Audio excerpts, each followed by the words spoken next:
گاڑی بھی راستے میں بھٹک گئی، اب اسی نے مجھے یہ موضوع دے دیا. آتے آتے راستہ میرا بھٹک گیا، کہاں سے کہاں، ادھر سے ادھر، کبھی ان کا در، کبھی ان کا در، کبھی در بدر. رب زندگی تیرا شکریہ، میں کہاں کہاں سے گزر گیا، پورا کشن گنج گھوم لیا. اب مجھے یاد آتی تھی، اذان ہو گئی، پہنچ نہیں سکوں گا. یا ایھا الذین آمنوا، اے میرے ایمان والے بندو، جب اذان کے لیے بلایا جاؤ دوڑ پڑو، چل پڑو نہیں، دوڑ پڑو اللہ کے ذکر کی طرف اور اپنے کاروبار کو چھوڑو.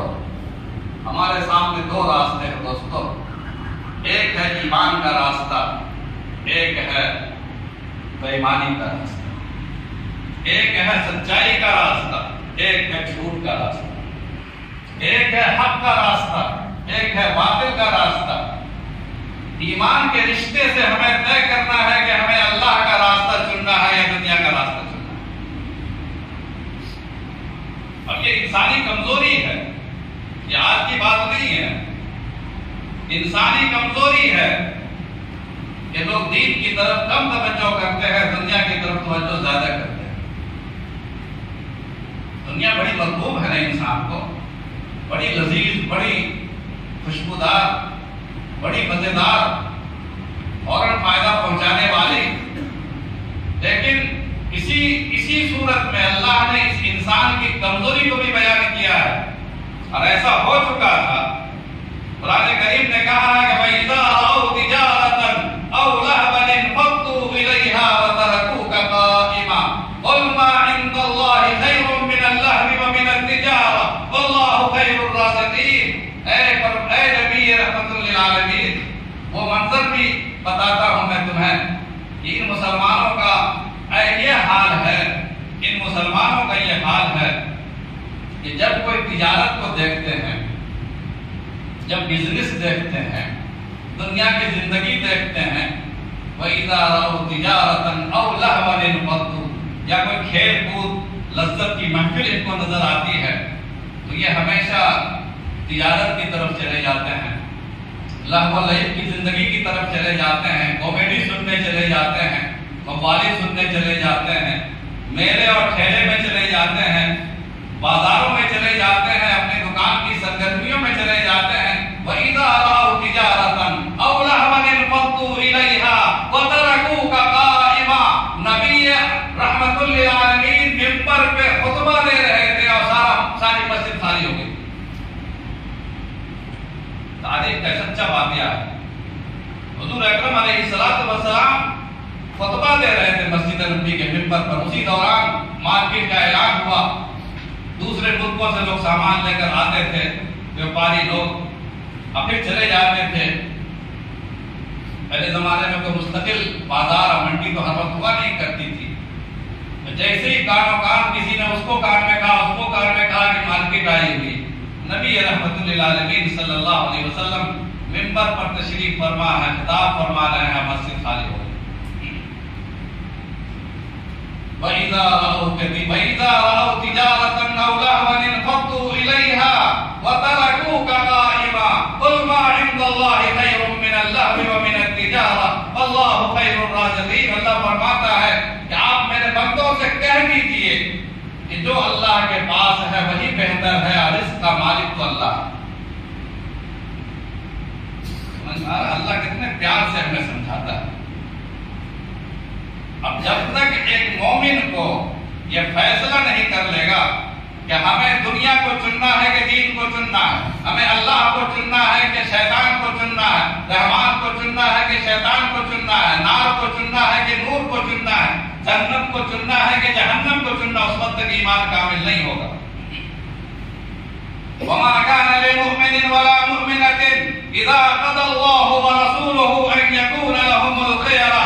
کسی ایمان والے مرد کے لیے، کسی ایمان والی عورت کے لیے یہ جائز ہی نہیں ہے کہ جب اللہ اور اللہ کے رسول نے فیصلہ کر دیا تو پھر کوئی اختیار باقی رہے، کوئی اختیار نہیں رہا. اللہ رسول کے فیصلے کے آنے کے بعد کوئی اختیار نہیں. یہ ہمیں تعلیم ہے قرآن کی، یہ پیغام ہے آج جمعہ کا، یہ پیغام ہے اللہ کی طرف سے ہر مسجد کے مینارے سے ہر مسلمان کے پاس. جب تک آپ انتخاب نہیں کریں گے کام نہیں چلے گا. اللہ کے نبی صلی اللہ علیہ وسلم نے یہ اسوہ پیش فرمایا. آپ کو پتا ہے کہ حضور اکرم علیہ السلام نے جب کلمے کی دعوت دی اور اپنی نبوت کا اعلان فرمایا، اللہ کی وحدانیت کا اعلان فرمایا، تو سارا عرب مخالف ہو. اور آپ تو بہت دولت والے آدمی نہیں تھے، بہت سورس والے آدمی نہیں تھے، والدین بھی زندہ نہیں تھے، دادا بھی جا چکے تھے، بہت طاقتور بھی نہیں تھے. آپ کے پاس تو خاندان کی بڑی طاقت بھی پیچھے خاندان والے ہی خلاف تھے. جو خاندان سپورٹ کرتا ہے وہ خاندان ہی خلاف تھا. کوئی بات نہیں. حضرت ابو طالب حضور اکرم علیہ السلام کے چچا بہت بااثر آدمی تھے، لیکن ان کو بھی سمجھایا لوگوں نے کہ ابو طالب اگر تمہارے بھتیجے نے یہ بات نہیں مانی تو تمہارے خاندان کا ہم بائیکاٹ کر دیں گے. حضرت ابو طالب کیا بولتے ہیں؟ سارے کے سارے لوگ اللہ کے نبی صلی اللہ علیہ وسلم کے چچا کے پاس آئے اور ان کو دھمکی دی. تو حضرت ابو طالب نے اپنے بھتیجے یعنی ہمارے اور آپ کے سردار حضور اکرم علیہ السلام محمد بن عبداللہ محمد رسول اللہ صلی اللہ علیہ وسلم کو بلایا اور ابو طالب نے اللہ کے نبی صلی اللہ علیہ وسلم سے یہی کہا کہ میرے بھتیجے، میرے بیٹے، تم تو دیکھ رہے میں کتنا بوڑھا ہو گیا ہوں، میں کمزور ہو گیا ہوں، میں اپنے خاندان سے مقابلہ کرنے کی طاقت نہیں رکھتا ہوں، میں سب سے نہیں لڑ سکتا ہوں، میرے بڑھاپے پر رحم کرو اور اس چیز کو اپنی ذات تک رکھو، اس کی تبلیغ چھوڑ دو. تم اللہ اللہ کرتے رہو، نمازیں پڑھتے رہو، خانہ کعبہ کی حفاظت کرتے رہو، زبان پر مت لاؤ، میرے بڑھاپے پر رحم کرو. ان لوگوں کے سامنے یہ بات کہی. ابو طالب نے ایسا اس لیے کیا تاکہ حجت تمام ہو جائے اور ابو طالب کے خاندان کا بائیکاٹ نہ کیا جائے. حالانکہ بائیکاٹ بعد میں ہوا، شیب ابی طالب میں ان لوگوں کو 3 سال رہنا پڑا، لیکن اس وقت انہوں نے یہی حکمت عملی اختیار کی.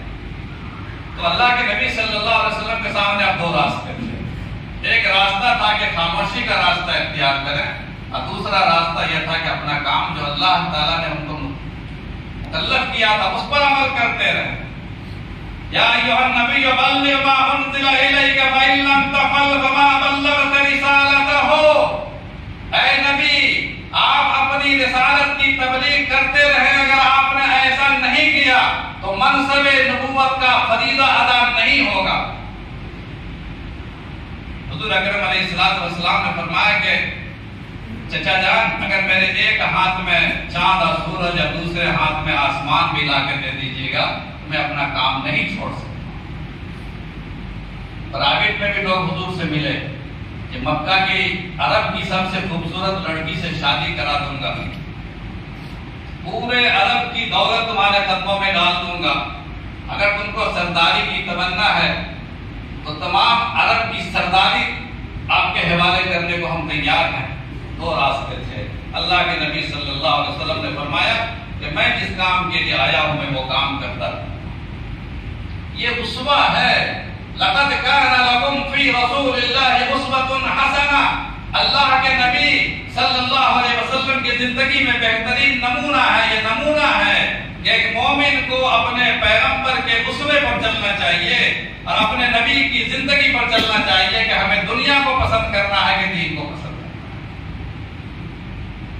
حضرت شیخ الہند رحمۃ اللہ علیہ ہمارے اکابر دیوبند کے سرتاج حضرت مولانا محمود الحسن دیوبندی، آپ نے شاید نام سنا ہوگا، مالٹا میں قید کر دیے گئے. خود حضرت شیخ الہند کا بیان ہے کہ جو وہاں انگریز افسر اکیلے میں لے جاتے تھے ان کو اور کہتے تھے کہ محمود انگریزوں کی حمایت میں فتوے دے دو، انگریزوں کی حمایت میں فتوے دو، ہماری تائید میں فتوے دو، میں تمہیں چھوڑ دوں گا ورنہ پھانسی کی سزا ہے. محمود الحسن نے کہا کہ میں تو وہی کام کروں گا جو اللہ کی طرف سے مجھے سجھایا گیا، میں حق بات کہوں گا، میں فتویٰ نہیں دوں گا۔ دو راستے۔ شیخ الاسلام مدنی رحمۃ اللہ علیہ نے انگریزی فوج میں شامل ہونے کے حرام ہونے کا فتویٰ دیا تھا کہ انگریزی فوج میں کوئی مسلمان شامل نہ ہو، حرام ہے۔ ان پر کیس چلا، جج نے بلوایا اور کہا کہ یہ آپ نے بیان دیا ہے، یہ فتویٰ دیا ہے۔ دو موقع تھے۔ مولانا محمد علی جوہر نے کہا کہ مولانا حسین احمد صاحب تھوڑا نرم پہلو اختیار کر لیجئے تاکہ اس کی نگاہ سے، اس کی سزا سے بچ جائیے، لیکن حضرت مدنی نے فرمایا کہ میں تو وہی کہوں گا جو میرے دادا اور میرے نانا نے کہا ہے، رسول اللہ صلی اللہ علیہ وسلم نے۔ میں جھوٹ نہیں بول سکتا ہوں، میں نے وہ فتویٰ دیا ہے اور فتوے پر آج بھی قائم ہوا ہے، یہ حرام ہے، حرام ہے، حرام۔ جس بات سے ڈر ہے وہی بات انہوں نے کہی۔ حق کو چننا، جھوٹ کو چھوڑنا، یہ ہمارے نبی کا اسوہ ہے، یہی جمعہ کا پیغام ہے۔ حضرت مولانا اپنے بہار کے بزرگوں کا بھی نام سنیے۔ حضرت مولانا ابو المحاسن محمد سجاد رحمۃ اللہ علیہ، نام سنا؟ جمعیت علماء کے بانی تھے، جماعت شریعہ کے بانی تھے، کئی علمی تحریکات کے وہ بانی تھے، ایک بہت بڑی نعمت تھے، کم عمری میں دنیا سے چلے گئے۔ مولانا سجاد رحمۃ اللہ علیہ نے بہار میں ایک سیاسی پارٹی بنائی تھی انگریزوں کے زمانے میں، جب انگریزی استعمار کا دور تھا اور مسلمان ابھی ہندوستان پر انگریزی تسلط قائم تھا، سن 1936-37 کی بات ہے۔ انہوں نے بہار مسلم انڈیپینڈنٹ پارٹی کے نام سے ایک پارٹی بنائی تھی اور اس پارٹی کی حکومت بھی بہار میں قائم ہوئی۔ اس کے پہلے پرائم منسٹر، بہار میں پہلے پرائم منسٹر کہا جاتا تھا، وزیر اعظم کہا جاتا تھا، وزیر اعظم۔ پہلے وزیر اعظم مسٹر یونس کو انہوں نے بنایا تھا۔ ان کی حکومت باقاعدہ بہار میں چلی، 6 مہینہ ان کی حکومت تھی۔ ان کی پارٹی جیت گئی۔ کانگریس، مسلم لیگ اور احرار پارٹی، کیا کیا پارٹیاں اس زمانے میں تھیں، سب کو مولانا نے شکست دے دیا۔ بہت سارے علماء فضلہ جیت کر کے ممبر پارلیمنٹ اسمبلی کے ممبر ہوئے۔ یونائٹڈ پارٹی ایک تھی اس زمانے میں، یونائٹڈ پارٹی، اس کے سربراہ تھے جناب عبدالعزیز صاحب، بڑے انگریزی کا مسٹر آدمی، ولایت سے پڑھ کر آئے تھے، کافی قابل آدمی۔ جب دیکھا کہ مولانا سجاد کی پارٹی جیت گئی یا وہ حکومت بنانے جا رہے ہیں، تو انہوں نے ان پر کیس کر دیا مولانا سجاد کے اوپر کہ انہوں نے انگریزوں کے خلاف نفرت کی تقریریں، نفرت انگیز تقریریں کر کے، اگر انگریزوں کے خلاف بھاشن دے دے کر کے مسلمانوں کے مذہبی جذبات کو بھڑکا کر کے انہوں نے الیکشن جیتا ہے، اس لیے کسی الیکشن کو رد کیا جائے۔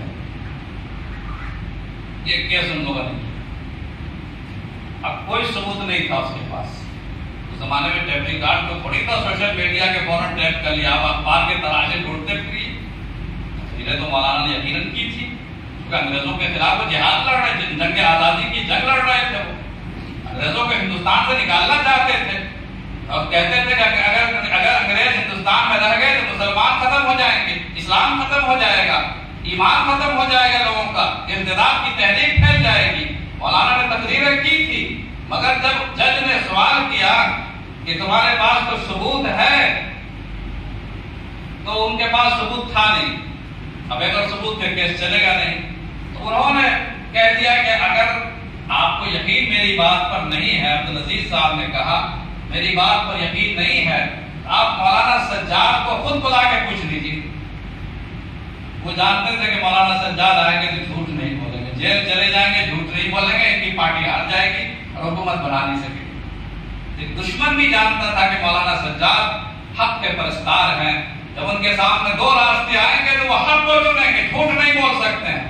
انہوں نے کہا عبدالعزیز صاحب نے جج سے کہ حضور عالی میری درخواست ہے کہ آپ مجرم کو بلائیں، ملزم کو بلائیں اور اس سے خود سوال کر رہے ہیں۔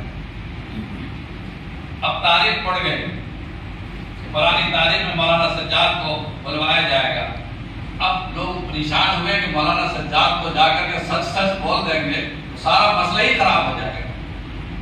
اب مولانا سجاد کو لوگوں نے درخواست کی، گزارش کی، حضور آپ بہار چھوڑ دیجیے، آپ کوٹ حاضر مت ہوئیے، بہار چھوڑ کے کہیں اور چلے جائیے، تو 4-10 دن 2 مہینہ 4 مہینہ لائق رہیے، جب ثبوت نہیں ملے گا خود کیس خارج ہو جائے گا، پھر آپ تشریف لے آئیں گے۔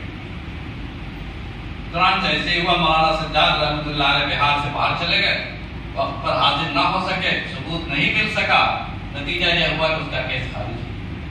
2 راستے تھے، مخالفت میں بھی کبھی وہ جھوٹ نہیں بول سکتے، یہ ہمارے بزرگوں کا اسوہ نمونہ۔ اسی لیے ہمیں اس راستے کو چننا چاہیے کہ اگر ہمارے سامنے دنیا کا نقصان ہو، ہمارے سامنے دین کا نقصان ہو، ہمارے سامنے ایمان کے غیرت کا سوال ہو، ہمارے سامنے اپنی دنیا کی ضرورت کا سوال ہو، تو ہمیشہ ایک مومن ایمان کو منتخب کرے گا، ایک مومن دین کو منتخب کرے گا۔ مال چھوڑنا ہے چھوڑ دو، عزت لٹتی ہے لٹنے دو، گھر لٹتا ہے لٹنے دو، بستی کی بستی اجڑ جاتی ہے پرواہ نہیں، لیکن ایمان نہیں ختم ہونا چاہیے، ایمان کا سودا نہیں۔ حضرت صہیب رومی رضی اللہ تعالیٰ عنہ صحابی رسول ہیں، یورپ کے رہنے والے ہیں، روم کے رہنے والے ہیں۔ اللہ کے نبی صلی اللہ علیہ وسلم پر یورپ کے شخص نے، جو یورپ ماڈرن ترقی کا سب سے بڑا ماڈل اس زمانے میں لوگ سمجھتے ہیں، حضور اکرم علیہ السلام کے ہاتھ پر روم کے صہیب نے ایمان قبول کیا تھا۔ جب مسلمانوں کے حالات تنگ ہوئے یا مشکلات پیدا ہوئی، اب دشمنوں نے مارنا پھیرنا شروع کیا، مسلمان مکہ سے ہجرت کر کے ادھر ادھر منتقل ہونے لگے اپنی جان بچانے کے لیے، اپنا ایمان بچانے کے لیے۔ تو حضرت صہیب رومی بھی نکلے، اپنا گٹھٹ لے کر، اپنی دولت کا پورا کٹارا وٹارا باندھ کر کے اپنا سواری لے کر نکلے، اونٹ پر لاد کر۔ لیکن مکہ کے بارڈر پر ہی دشمنوں نے روک لیا اور کہا کہ صہیب تم جا سکتے ہو، لیکن یہ دولت تم نے ہم لوگوں سے کمائی ہے، تمہارا بزنس ہمارے ملک میں، ہمارے شہر میں چلتا تھا، تمہاری تجارت ہم سے چلتی تھی، یہ ہمارے پیسوں سے کمائی ہوئی دولت ہے، ہمارے ذریعے سے تم کو یہ دولت ملی ہے، اس دولت کو تم نہیں لے جا سکتے، تم کو جانا ہے چلے جاؤ۔ حضرت صہیب نے وہ دولت ان کے حوالے کر دی اور اپنا ایمان اور اپنا جان بچا کر تنہا نکلے۔ جب سوال آوے مال کے جانے کا، ایمان کے جانے کا، ایک مومن مال کی قربانی برداشت کرے گا، ایمان کی قربانی برداشت نہیں کر سکتا۔ مومن کی یہ پہچان کافر کی یہ پہچان کے آفات میں گم ہے، کافر کی یہ پہچان کے آفات میں گم ہے، اور مومن کی یہ پہچان کے گم اس میں ہے آفات۔ آفات کی ساری کیفیتیں، کائنات کی سارے مناظر اگر دیکھنا ہو تو صاحب ایمان میں دیکھو۔ اگر ایک مومن اس شان کا نہیں ہے تو وہ مومن نہیں ہے، وہ صرف ڈھانچہ ہے، وہ ظاہری مسلمان ہے، وہ ایک شکل ہے، ایک صورت ہے، اندر سے خالی ہے، روح اور معنی سے خالی ہے۔ انشاءاللہ اللہ تعالی ہم سب کو اس پر عمل کرنے کی توفیق عطا فرمائے گا انشاءاللہ، کہنے سے زیادہ اور سننے سے زیادہ عمل کی توفیق عطا فرمائے۔ وآخر دعوانا الحمدللہ۔